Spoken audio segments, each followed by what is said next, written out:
അതെ, പരമസുന്ദരി എനിക്ക് മലയാളം പഠിപ്പിക്കണമെന്ന് ചോദിച്ചിട്ട് ഞാനൊരു വീഡിയോ ഇട്ടിട്ടുണ്ടായിരുന്നു.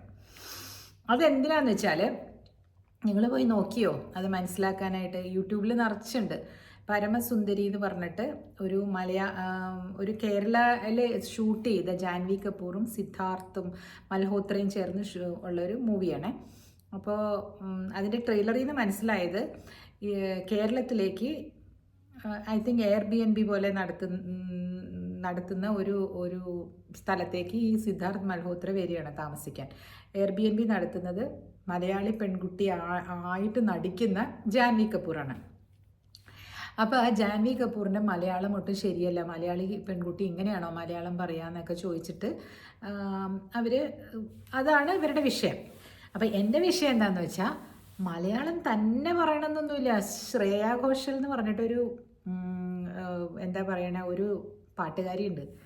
എന്തൊരു സ്ഫുടമായിട്ടാണ് പാട്ട് പാടുന്നത്. ഡയലോഗ് പഠിക്കുന്നത് പോട്ടെ, പക്ഷെ ആ കുട്ടി ബംഗാളിയാണ്, മനസ്സിലായ? ബംഗാളി ആയിട്ടുള്ള ആ കുട്ടിക്ക് കുറച്ചും കൂടി ലാംഗ്വേജ് കൈകാര്യം ചെയ്യാനായിട്ട് പറ്റും. നോർത്ത് ഇന്ത്യൻസിന് ഇച്ചിരി ബുദ്ധിമുട്ടാണ്. അത് ഒരു എക്സാമ്പിൾ സഹിതം ഞാൻ പറയാം. എൻ്റെ ഹസ്ബൻഡ് അധികവും ഹിന്ദി പറയുന്ന ആളാണ്. അവരുടെ വീട്ടിൽ അവരുടെ ബ്രദേഴ്സ് സിസ്റ്റേഴ്സൊക്കെ തമ്മിൽ സംസാരിക്കുമ്പോൾ ഹിന്ദിയാണ് പറയുക. മലയാളം പറയുന്നത് അച്ഛനോടും അമ്മയോടും മാത്രമേ ഉള്ളൂ. പപ്പയോടും അമ്മച്ചിയോടും മാത്രമാണ് മലയാളം പറഞ്ഞ് പഠിച്ചിരിക്കുന്നത്. വേറെ ആരുമില്ല അവർക്ക് അവിടെ മലയാളം പറയാൻ. അപ്പോൾ ഒരു ലിമിറ്റഡ് വൊക്കാബുലറി യൂസ് ചെയ്യേണ്ട ആവശ്യമല്ലേ വന്നിട്ടുള്ളൂ. അപ്പോൾ അങ്ങനെ ഇരിക്കുമ്പോൾ ഇവർ കേരളത്തിലേക്ക് പറിച്ചു നടപ്പെടുകയാണ്, അരവിന്ദിൻ്റെ ഫാമിലിയും. ഇറ്റ് വാസ് ഇൻ 1990-ലാണെന്ന് എനിക്ക് തോന്നുന്നു, 90-ലാണ് വരുന്നത്. അപ്പോൾ അരവിന്ദ് ഇവിടെ വന്ന് താമസിച്ചൊക്കെ കഴിഞ്ഞപ്പോൾ 10-24 വയസ്സുള്ളപ്പോഴേ കേരളത്തിലേക്ക് വരുന്നത് അപ്പോഴാണ്. അല്ലെങ്കിൽ വന്നു പോകും എപ്പോഴെങ്കിലും. ആ വർഷം 25 വയസ്സ് വരെ അവർ വന്നിട്ടുണ്ടാവുക. ഒരു 10 പ്രാവശ്യം കേരളത്തിൽ വന്നിട്ടുണ്ടാവുള്ളൂ. അത്ര ദൂരേന്ന് വരണ്ടേ. ആസാമിലാണ് ജനിച്ച് വളർന്നതൊക്കെ, ഞാൻ പറഞ്ഞിട്ടുണ്ടല്ലോ ഇതിനു മുമ്പ്. അപ്പം ഒരു പ്രാവശ്യം ഇവരുടെ വീട് മാവേലിക്കരയാണല്ലോ. അവിടെ നിന്ന് ഒരു അമ്പലത്തിൽ പോകാൻ വേണ്ടിയിട്ട് ബസ് കയറി.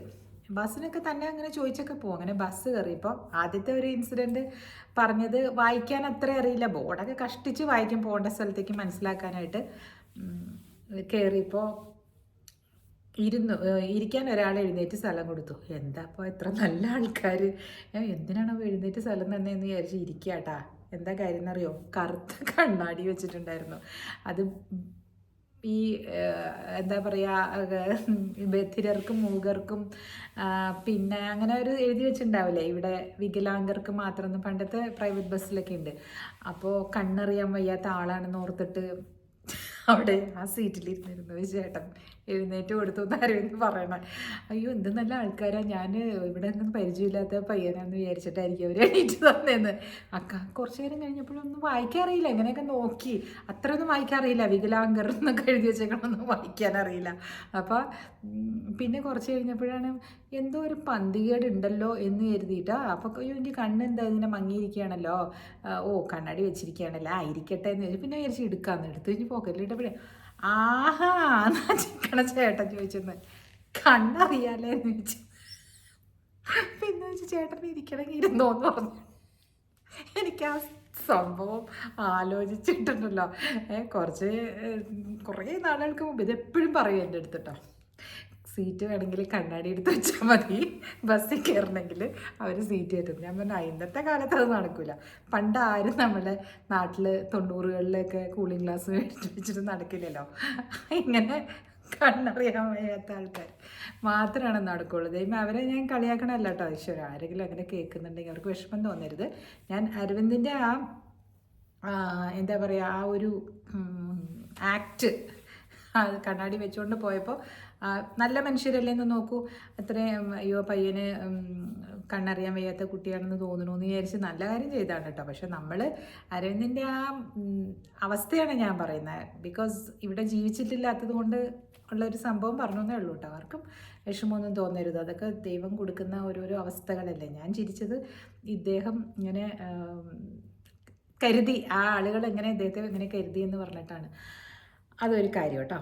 പിന്നെ ഇതേ സ്ഥലത്തേക്ക് അരവിന്ദ് കുറേ നാൾ ആ അമ്പലത്തിൽ പോകുമായിരുന്നു. നിങ്ങൾക്ക് എല്ലാവർക്കും അറിയായിരിക്കും ആ അമ്പലം, ചക്കുളത്ത് കാവ് എന്ന് പറയും. ചക്കുളത്ത് കാവിൽ ഇങ്ങനെ പോയി തൊഴാനായിട്ട് പോണതാണ്. അപ്പോൾ ഇവിടുന്ന് മാവേലിക്കരയിൽ നിന്ന് പോകുമ്പോൾ പൊടിയാടി ജംഗ്ഷനിലാണ് ഇറങ്ങേണ്ടത് അത്ര. ഏതൊരു ബസ്സിൽ കയറിയിട്ട് ചെങ്ങന്നൂർ ബസ്സോ മാന്നാർ ബസ്സോ ഏതൊരു ബസ്സിൽ കയറും അത്ര. കയറിയിട്ട് പൊടിയാടി ജംഗ്ഷൻ എന്ന് പറയണം. അതിന് ഭയങ്കര സ്പീഡിൽ പറഞ്ഞപ്പോൾ പറയാമോ അത് ആ ഡി എന്ന് പറയേണ്ട സ്ഥലത്ത് ലാന്നായിപ്പോയി. എന്നിട്ട് പൊടിയാടിക്ക് പകരം ലാ വെച്ചാൽ എങ്ങനെയുണ്ടാവും, ടായ്ക്ക് പകരം. നിങ്ങൾ പറഞ്ഞു നോക്കുക, അപ്പം നിങ്ങൾക്ക് മനസ്സിലാവും ഞാനെന്തിനാ ചിരിക്കുന്നതെന്ന്. ആ ബസ് കണ്ടക്ടർ അയ്യോ എന്താ ഈ പറയണേ, രാവിലെ തന്നെ വന്നിട്ട് ഇങ്ങനെ ചീത്ത പറയണേ എന്താ അങ്ങനെ ചോദിച്ചു അത്ര. അപ്പോൾ പിന്നെ എങ്ങനെയാന്ന് പറയാന്ന് ചോദിച്ചു. അതായത് അമ്മയോ അച്ഛനോ ആരോ പറഞ്ഞു കൊടുത്തതാണ്, കേട്ടത് ഇങ്ങനെയാണ്, പറഞ്ഞപ്പോൾ ഇങ്ങനെയായിപ്പോയി. ആ ബസ്സിലുള്ള ആളുകൾ മുഴുവനും ചിരിച്ചു തന്നെ നോക്കിയിട്ട്. അപ്പോൾ ഇതൊക്കെ സ്വാഭാവികമാണ്, നമ്മളത് അതിൻ്റേതായ രീതിയിൽ എടുക്കണം. അപ്പോൾ ഒരുപക്ഷെ ഈ സിനിമ കാണാനായിട്ട് ഞാൻ വെയിറ്റ് ചെയ്യാം കേട്ടോ. സിനിമ കണ്ടു കഴിഞ്ഞിട്ട് ഞാൻ പറയാം. എല്ലാവരും ഹിന്ദി സിനിമ കാണുന്നവരുണ്ടോ ഇവിടെ അറിയില്ല. അപ്പോൾ ഹിന്ദി ആ സിനിമ കാണുമ്പോൾ അറിയാം ഈ കുട്ടി എന്താ അതിനകത്ത് കാണിച്ചു വെച്ചിരിക്കുന്നത്. ചിലപ്പോൾ അതായിരിക്കും അവരുടെ ഉദ്ദേശവും. അപ്പോൾ എല്ലാവരും പോയി കാണുമല്ലോ. ഈ ട്രെയിലർ വന്നപ്പോഴേക്കും എല്ലാവരുടെയും ഈഗോ, പണ്ട് ഞങ്ങൾ പറയും കുരുപൊട്ടി എന്ന് പറയും. എന്ന് പറഞ്ഞാൽ കുശുമ്പ് വന്നു എന്ന് പറയേ, അല്ലെങ്കിൽ ദേഷ്യം വന്നു, ദേഷ്യം വരുന്നുണ്ട് കേട്ടോ എന്നൊക്കെ പറയണതിന് ഇങ്ങനെ പറയാറുണ്ട് പണ്ട്. ഇങ്ങനെ ഒരു സ്ലാങ് ഉണ്ട്. It's not a good word, but അങ്ങനെ പറയാറുണ്ട് കോളേജിൽ പഠിക്കുമ്പോൾ. എന്ന് പറഞ്ഞ പോലെ മലയാളീസിന് ഇങ്ങനെ കുരുകൂട്ടാനായിട്ട് ഇരിക്കുകയാണ്. നമ്മളെന്തിനാ അങ്ങനെ ചിന്തിക്കുന്നത്? നമ്മളുടെ ഈഗോ എന്തിനാ ഹേർട്ടാകുന്നത്? എൻ്റെ ചോദ്യം അതാണ്. വൈ? അവർ തെറ്റിച്ച് മലയാളം പറഞ്ഞോട്ടെ, നമുക്ക് ചിരിക്കാലോ. അതെന്തിനാ നമ്മൾ ഈ എല്ലാവരും കൂടെ എടുത്തു വെച്ച് പറയണതെന്നറിയോ? നമ്മളെ മനഃപൂർവ്വം കളിയാക്കുന്നതാണെന്ന്.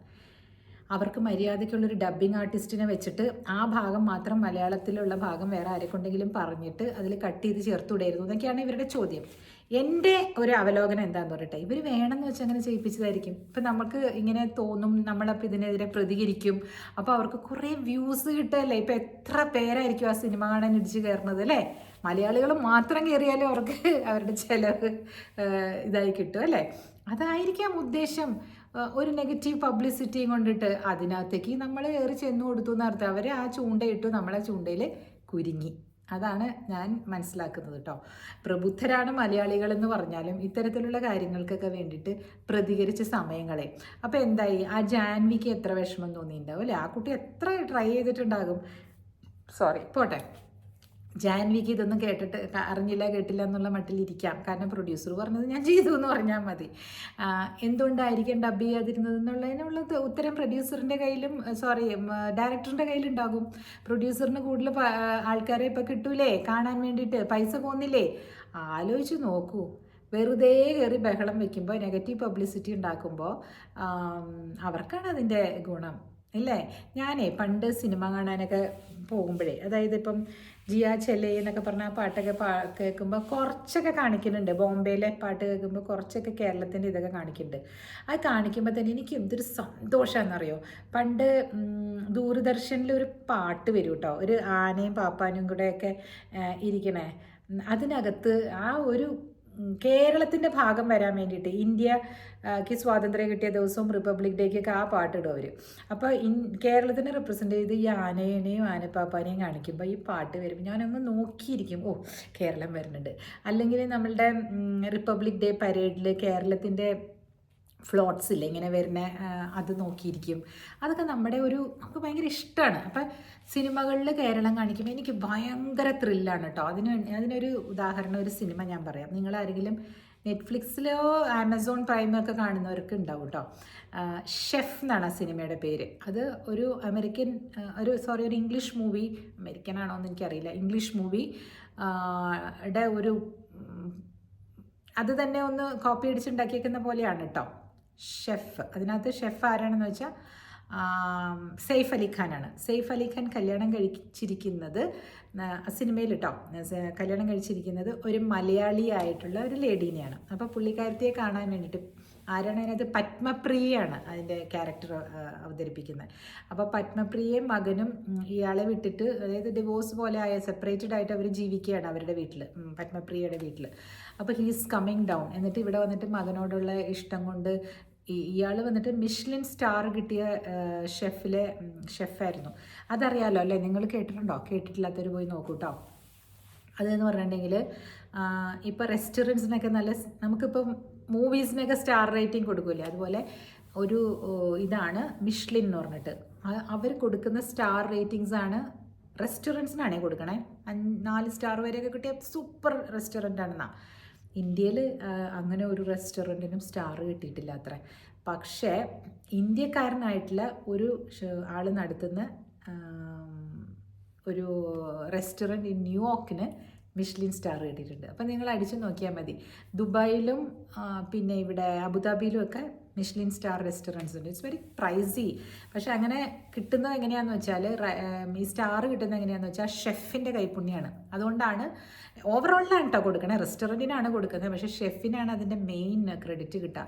അപ്പോൾ ഇവർ പുറത്ത് പോകുമ്പോൾ he is A Michelin star rated chef എന്ന് പറയുന്ന, മിഷ്ലിൻ സ്റ്റാർ ഉള്ള റെസ്റ്റോറൻറ്റിൽ വർക്ക് ചെയ്ത ഷെഫ് എന്നാണ് അർത്ഥം. ഇപ്പോൾ ഈ സെയ്ഫ് അലി ഖാൻ്റെ കാര്യം പറഞ്ഞപ്പോൾ അതുകൂടെ പറഞ്ഞതേ ഉള്ളൂ കേട്ടോ. ഈ ന്യൂയോർക്കിലെ റെസ്റ്റോറൻറ്റ് കുറച്ച് നാൾ മുമ്പ് BBC-യിലും ഇതിലും എല്ലാം വന്നിരുന്നു. അങ്ങനെയാണ് ഞാൻ ഈ മിഷ്ലിൻ സ്റ്റാർ എന്താണെന്ന് പോയി നോക്കിയതേ. എനിക്കറിയില്ലായിരുന്നു ആദ്യം. അപ്പോൾ മോളും അരവിന്ദൊക്കെ പറയണമായിരുന്നു, അയ്യോ മിഷ്ലിൻ സ്റ്റാർ റേറ്റഡ് റെസ്റ്റോറൻ്റാണ്, സൗത്ത് ഇന്ത്യൻ ക്യൂസിനാണ് അവർ കൊടുക്കുന്നതെന്ന്. അപ്പോൾ അവരുടെ കലീനിയറി സ്കിൽസ് എത്രത്തോളം ഉണ്ടോ, അതായത് ആ ഷെഫിൻ്റെ എത്രത്തോളം ഉണ്ടോ അത് ആ ഓണർക്ക് ബെനിഫിറ്റായിട്ട് മാറുകയാണ്. That is why they are also using it. അപ്പോൾ വിജയകുമാർ എന്നുള്ള ഒരു സൗത്ത് ഇന്ത്യൻ എന്ത് ചെയ്തു എന്ന് വെച്ചാൽ ദോശ അതൊക്കെ ഉണ്ടാക്കുന്ന പക്ക രീതിയിൽ ഈ റെസ്റ്റോറൻറ്റ് ഉണ്ടാക്കി. അതിൻ്റെ ഓണർ വേറെ ആളാണ്. സെമ്മ എന്നാണ് റെസ്റ്റോറൻറ്റിൻ്റെ പേര്. സെമ്മയാർക്ക് എന്ന് പറയും തമിഴിൽ ഞങ്ങൾ. സെമ്മയാർക്കേ എന്ന് പറഞ്ഞാൽ ഉഗ്രൻ എന്ന് പറഞ്ഞ അർത്ഥമാണ്. അപ്പോൾ ഒന്ന് നോക്കൂ, സെമ്മ റെസ്റ്റോറൻറ്റിനെ പറ്റി കേട്ടു ഇന്ന് നിങ്ങൾ മിഷ്ലിൻ സ്റ്റാറിനെ പറ്റി കേട്ടു. ഒരുപാട് പേർക്ക് അറിയാമായിരിക്കും കേട്ടോ. അറിയുന്നവർ കേട്ടിട്ടുണ്ട്, ചേച്ചി ഇത് ഞാനിവിടെ പോയി കഴിച്ചിട്ടുണ്ട് എന്ന് പറഞ്ഞിട്ട് ഏതെങ്കിലും ദുബായിൽ ഏതെങ്കിലും റെസ്റ്റോറൻറ്റിൽ കഴിച്ചിട്ടുണ്ട്. ഞാൻ അതുവരെ ഒന്നും ശ്രദ്ധിച്ച് പോയിട്ടില്ല കേട്ടോ. ഞാൻ വിചാരിച്ചുകൊണ്ടിരിക്കുകയാണ് ഈ ഒരു ചൈനീസ് ഫുഡ് കൊടുക്കുന്ന ഒരു റെസ്റ്റോറൻറ്റിൽ ഇവിടെ അബുദാബിയിൽ അവർക്കുണ്ട് മിഷ്ലിൻ സ്റ്റാർ. ഒന്ന് പോയി നോക്കണം എന്ന് വിചാരിച്ചിരിക്കുകയാണ്. മേ ബി എന്തെങ്കിലും ഒരു ഒക്കേഷൻ വരുമ്പോൾ ചെയ്യാമെന്ന് ഓർത്തു. സോ എന്താ പറഞ്ഞു വന്നത്? അപ്പോൾ സെയ്ഫ് അലി ഖാനും നമ്മുടെ പത്മപ്രിയയാണ് അതിൽ പെയർ ചെയ്യണത്. അടിച്ചു നോക്കുക, അതിൽ എവിടെയെങ്കിലും കാണാം കേട്ടോ. അതിനകത്ത് മുഴുവനും കേരളം കാണിക്കുമ്പോൾ എന്തൊരു സന്തോഷമാണെന്നറിയോ. അതിൽ ഒന്നോ രണ്ടോ അതിൽ ഇയാൾക്ക് അറിയില്ല, സെയ്ഫ് അലി ഖാന് മലയാളം അറിയില്ല, പക്ഷേ പത്മപ്രിയ പിന്നെ പറയുന്നുണ്ട്. But she's a Tamil lady. I mean Tamil lady അല്ല, മലയാളിയാണ്, പക്ഷെ അവരുടെയും പെർഫെക്റ്റ് മലയാളമൊന്നുമല്ല. But she is doing it അല്ലേ. അപ്പോൾ ഇനി പറഞ്ഞു വരുന്നത്, ഇന്ന സ്ഥലത്തെ ആളായിരിക്കണം ഈ പറഞ്ഞ കൺട്രി, ഈ പറഞ്ഞ സ്ഥലത്തെ പ്രതിനിധാനം ചെയ്യുന്നതെന്നൊന്നുമില്ല. നമ്മുടെ വൈജയന്തി മാല ഇപ്പം കത്തി നല്ല രസമല്ലേ അവരെ കാണാനായിട്ട്. എന്തൊരു ഭംഗിയാണ്. ഇപ്പോഴും നമ്മൾ നോക്കും. ആരാണ്? നമ്മുടെ ഇവിടുന്ന് പോയ ആൾക്കാരാണ്, സൗത്ത് ഇന്ത്യയിൽ നിന്ന് പോയ ആൾക്കാരാണ്. മധുബാല, പിന്നെ മധുബാലയുടെ റിലേറ്റീവാണെന്ന് പറയുന്നുണ്ട് ഹേമമാലിനി. അവരെന്ത് ഭംഗിയാണല്ലേ കാണാനായിട്ട്. അവരൊക്കെ ഇവിടെ സൗത്ത് ഇന്ത്യൻസ് അല്ലേ. ശ്രീദേവി, ജയപ്രദ തെലുങ്ക് ലേഡിയാണല്ലോ. ശ്രീദേവി തെലുങ്കും തമിഴും കൂടെ ചേർന്നിട്ടാണെന്ന് പറയണം. അവരുടെ മദർ ടങ് അമ്മയുടെ ലാംഗ്വേജ് തെലുങ്കാണ്, അച്ഛൻ തമിഴ് ലോയർ എന്തോ ആയിരുന്നു. അപ്പോൾ ശ്രീദേവി, ഈ പറഞ്ഞ ജാൻവി കപൂറിൻ്റെ അമ്മ ശ്രീദേവി മലയാളത്തിൽ എത്രയോ സിനിമകളിൽ അഭിനയിച്ചിട്ടുണ്ട്. എത്ര ഇതിനകത്താണ് അവർ മലയാളം പറയുന്നത്. ഓക്കെ ഡബ്ബായിരിക്കാം, എന്നാലും ലിപ് മൂവ്മെൻ്റ് ഒക്കെ എത്ര കറക്റ്റാണ്. സദ്മ എന്ന് പറഞ്ഞ തമിഴ് മൂവി റീമേക്ക് ചെയ്തിട്ടില്ലേ, തമിഴിൽ നിന്ന് ഇങ്ങോട്ട് മാറ്റിയിട്ടുണ്ടെന്ന് തോന്നുന്നു അല്ലേ, എൻ്റെ പേര് ഞാൻ മറന്നു. അപ്പോൾ അങ്ങനെ കുറേ പഴയ കാലത്തെ കുറേ സിനിമകൾ. ഈ അടുത്ത് വന്ന ദേവരാഗവും അവർ ലിപ് മൂവ്മെൻ്റ് ഒക്കെ നോക്കൂ, അവരുടെ നല്ലവണ്ണമല്ലേ ചെയ്തിരിക്കുന്നത്. അപ്പോൾ ഇപ്പോൾ ഇങ്ങനെ ചെയ്യുന്നുണ്ടെങ്കിൽ, ഇപ്പോൾ ഈ ജാൻവി കപൂറിനെ കൊണ്ട് ഡബ് ചെയ്യിക്കാതെ സ്വന്തം അല്ല, ജാൻവി കപൂർ തന്നെ ഡബ് ചെയ്ത് ഡബ്ബിങ് ആർട്ടിസ്റ്റിനെ ചെയ്യാതിരിക്കുന്നതിന് റീസൺ ഉണ്ട്. They have to bring this into the media അല്ലേ, മാർക്കറ്റ് ചെയ്യണോ അല്ലേ അവരുടെ product. They have one that particular part of it. Marketing നല്ല സുന്ദരമായിട്ട് അവർ ചെയ്ത് കഴിഞ്ഞു കേട്ടോ. അപ്പോൾ നിങ്ങൾ കാണുന്നവർ ഇപ്പം ഞാൻ പറഞ്ഞപ്പോൾ ഇപ്പോൾ നിങ്ങളും വിചാരിക്കണ്ട എന്നാൽ പരമസുന്ദരി ഒന്ന് പോയി കണ്ടേക്കാം അല്ലേ. അതിൽ ഹിന്ദി അറിയുന്ന എത്ര കുട്ടികളുണ്ട്, അവരൊക്കെ പോയി കാണുമല്ലേ. ഞാൻ നോക്കിയിരിക്കുകയാണ് കേട്ടോ അത് റിലീസ് ചെയ്യാനായിട്ട്. ഇവിടെയൊക്കെ എളുപ്പം സുഖമായിട്ട് ടിക്കറ്റ് കിട്ടും, നന്നായിട്ട് പോയി കാണാം. മലയാളം സിനിമകളും ഒക്കെ അങ്ങനെയാണ്. ഇപ്പം ഞാൻ ഈ അടുത്ത് കണ്ട മലയാളം സിനിമ സാഹസം, ടെസ്സയില്ലേ എൻ്റെ ഫ്രണ്ട്, ടെസ്സയ്ക്ക് വേണ്ടി കണ്ടതാണ്. ടെസ്സ ഞാൻ നിങ്ങളെ പരിചയപ്പെടുത്തിയിട്ടുണ്ട്. മമ്മൂട്ടിയുടെ നായികയായിരുന്ന ടെസ്സ, പട്ടാളം സിനിമയിലെ ടെസ്സ. എൻ്റെ കൂടെ റീൽസിലൊക്കെ കാണാം നിങ്ങൾക്ക് ഇൻസ്റ്റഗ്രാമിൽ പോയാൽ.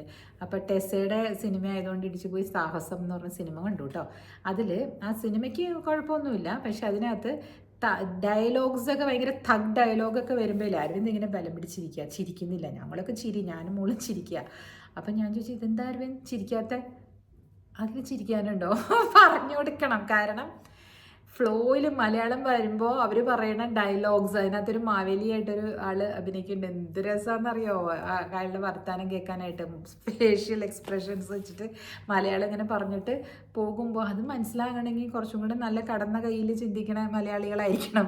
അരവിന്ദിന് പറ്റില്ല. അപ്പോൾ എന്ന് പറഞ്ഞ പോലെ you just take it easy. ചില കാര്യങ്ങൾ മലയാളം അറിയാത്തത് കൊണ്ട് ജീവിക്കാൻ പറ്റില്ല എന്നൊന്നും ഇല്ലല്ലോ. മലയാളീസിന് മലയാളം അറിയണം, ഓക്കെ, അവരുടെ മദർ ടങ്ങാണ് ഈച്ച് പേഴ്സൺസ്. പക്ഷേ ഒരു പടവലങ്ങയുടെ അത്ര പോലെയേ ഉള്ളൂ ഒരു ഇന്ത്യൻ മാപ്പിൽ നമ്മുടെ കേരളം, അല്ലേ? അല്ലെങ്കിൽ ഒരു പാവയ്ക്കയുടെ അത്ര, പലരും പലത് രീതിയിൽ പറയും. അതിൽ അത്രയും ചെറിയ ഒരു ഇതിൽ ഡയലക്റ്റ്, നമ്മളുടെ ഈ ഡയലക്റ്റിൽ എത്ര തരമുണ്ട്. കാസർഗോഡ് എന്നുള്ള മലയാളം നിങ്ങൾക്ക് മനസ്സിലാവോ? കാസർഗോഡ് പറഞ്ഞാൽ മനസ്സിലാവില്ല, എനിക്ക് മനസ്സിലാവാറില്ല. കണ്ണൂരിൽ നിന്ന് എൻ്റെ ഫ്രണ്ട്സ്, ഞങ്ങൾ ലോ കോളേജിൽ പഠിക്കുമ്പോൾ അധികം കണ്ണൂരിൽ നിന്നുള്ള കുട്ടികളായിരുന്നു മംഗലാപുരത്ത് വരുന്നത് കേട്ടോ.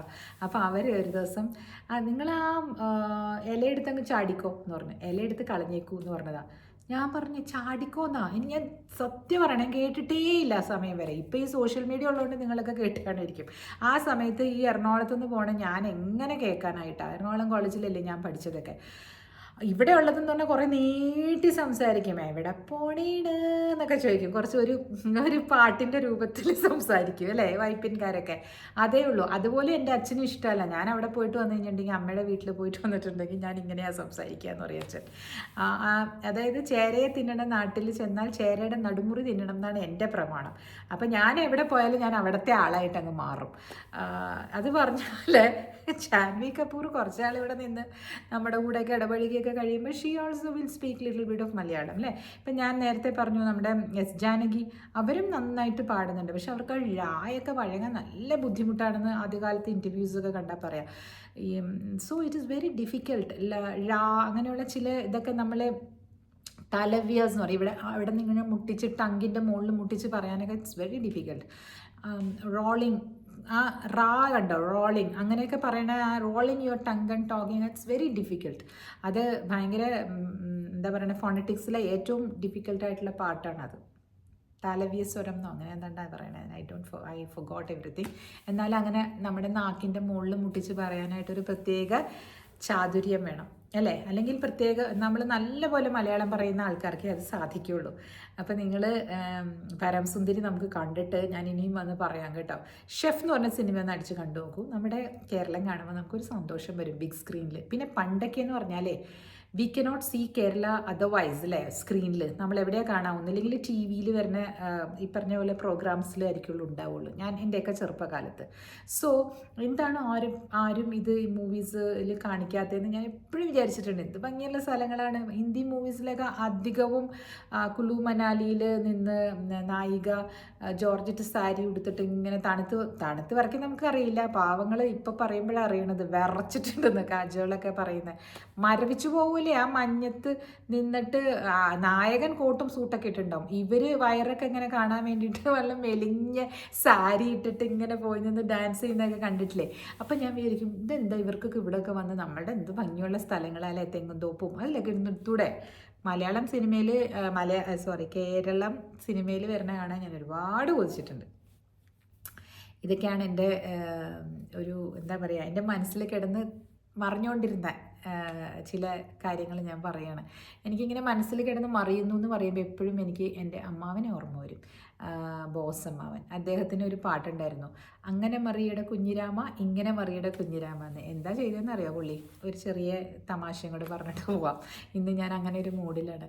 ഈ ഈ ബോസ് അമ്മാവൻ എന്ന് പറയുന്ന പുള്ളിക്കാരൻ ചെറുതായിരുന്നപ്പോൾ, ഒരു 10-12 വയസ്സൊക്കെ ഉള്ളപ്പോൾ അമ്മുമ്മ വലിയ കലത്തിൽ അരി അടുപ്പത്തിട്ടിട്ട് നോക്കിയിരിക്കുകയായിരുന്നു പുള്ളി. എല്ലാവരും അരിയൊക്കെ അവർ പുറത്താണ് വെക്കുന്നത്, തീ ശരിക്കും കത്തിക്കാൻ വേണ്ടിയിട്ടാവും. കുറേ പേരുണ്ടാവും ഉണ്ണാനായിട്ട്. അവർക്ക് ബിസിനസ് ആയിരുന്നല്ലോ, ഒരു 50 പേരെങ്കിലും ഉണ്ടാവുമെന്ന്, പടക്കം ഉണ്ടാക്കുന്ന കമ്പനി.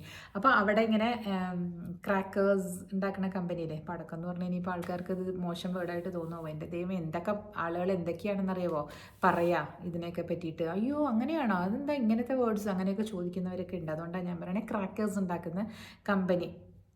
അതിൽ അപ്പോൾ ഇത്ര പേർക്ക് ഉച്ചയ്ക്കൊക്കെ അവിടെ തന്നെ ഊണയാണ്. അതൊക്കെ ഹോട്ടലൊന്നും ഇല്ലല്ലോ. I am talking about 50s, 1950s ചെറുതായിരുന്നത് ഈ അമ്മാവനൊക്കെ. അതിൽ കത്തിച്ചിട്ട് പോയിട്ട് അമ്മമ്മ തിരിച്ചു വന്ന് നോക്കുമ്പോൾ ഈ പുള്ളിക്കാരനെ അവിടെ നിന്നിട്ട് അങ്ങനെ മറിയുടെ കുഞ്ഞിരാമ, ഇങ്ങനെ മറിയുടെ കുഞ്ഞിരാമ എന്നും പറഞ്ഞ് കളിക്കണു. എന്താ നോക്കിയപ്പോഴേ അതിൽ കൂടി നടന്നു പോയ ഒരു പൂച്ചക്കുഞ്ഞിനെ എടുത്ത് അതിലിട്ടു. ഈശ്വര, ഇന്നത്തെ PTA ആക്ടിവിസ്റ്റുകളൊക്കെ ഉണ്ടെങ്കിൽ അപ്പം തന്നെ പൊക്കിക്കൊണ്ട് പോയാൽ അവിടെ ഉള്ളവരെയൊക്കെ. അല്ലെങ്കിലും അവർക്കൊന്നും ഒരു ദാക്ഷിണ്യം ഇല്ലാണ്ട് അതിനെടുത്ത് അതിലേക്ക് ഇട്ടപ്പോൾ അതിങ്ങനെ തിളച്ച് മറിഞ്ഞു അത്ര. എൻ്റെ അമ്മയ്ക്ക് ഇപ്പോൾ പറയുമ്പോഴും അമ്മയ്ക്ക് വിഷമം വരും. ഞാനിത് നിങ്ങളോട് പറയണത് എന്താണെന്ന് വെച്ചാൽ, അന്നത്തെ ഒരു അജ്ഞതയുമുണ്ട്, എന്നാലും ഒന്ന് ആലോചിച്ച് നോക്കുമല്ലേ, അതൊക്കെയായിരുന്നു പണ്ടത്തെ ജീവിതങ്ങൾ. അപ്പോൾ അത് പറഞ്ഞൊന്ന് മാത്രം, ഇതിൻ്റെ കൂടെ എന്താ ഒരു സീക്വലായിട്ട് ഞാൻ പറഞ്ഞു എന്ന് മാത്രം. പരംസുന്ദരി വരട്ടെ അല്ലേ, കാണാം. പരംസുന്ദരി പോയി കണ്ടിട്ട് നമുക്ക് തിരിച്ചു വന്ന് പിന്നെയും ഞാൻ അതിനെപ്പറ്റി സംസാരിക്കാം. നിങ്ങളെല്ലാം കാണണം കേട്ടോ. ഹിന്ദി സിനിമ കാണാറുണ്ടോ എല്ലാവരും? ഒന്ന് കമൻറ്റ് ചെയ്യണേ. വ്യൂസ് കുറവാണ് എനിക്കിപ്പം ഇതിനകത്ത്, എന്താണാവോ. ഞാൻ ഈ യൂട്യൂബ് നിർത്തിയാലോ എന്ന് വരെ ആലോചിച്ചു. പക്ഷെ അരവിന്ദ പറഞ്ഞത്, നിനക്കതൊരു ടൈം പോകുമല്ലോ, എത്രയോ ആൾക്കാരാണ് നീ പറയണത് കേൾക്കാനുള്ളതെന്ന്. അതുകൊണ്ട് ഞാൻ ഇന്ന് പോയി എൻ്റെ മുടിയൊക്കെ ഒത്തിരി കളർ ചെയ്യാനുണ്ടായിരുന്നു, നിറച്ച് നരച്ചായിരുന്നു. ഇനി ഞാൻ വെള്ളയാക്കിയാലോ എന്ന് ഓർക്കണം. ഇദ്ദേഹം സമ്മതിക്കില്ല.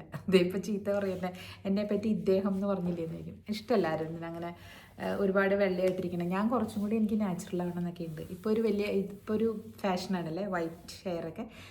സോ ഇന്നത്തെ ചടുല ടോക്സ് ഞാൻ നിർത്തുന്നു. Tomorrow I will come. Takeaway is what? Michelin stars അല്ലേ? അതിനെപ്പറ്റി കേട്ടിട്ടുള്ളവരും കമൻറ്റ് ചെയ്യണം കേട്ടോ. Okay then bye. സബ്സ്ക്രൈബ് ചെയ്യാത്തവർ സബ്സ്ക്രൈബ് ചെയ്യൂ, ചെയ്തവർക്ക് നന്ദി. ബൈ.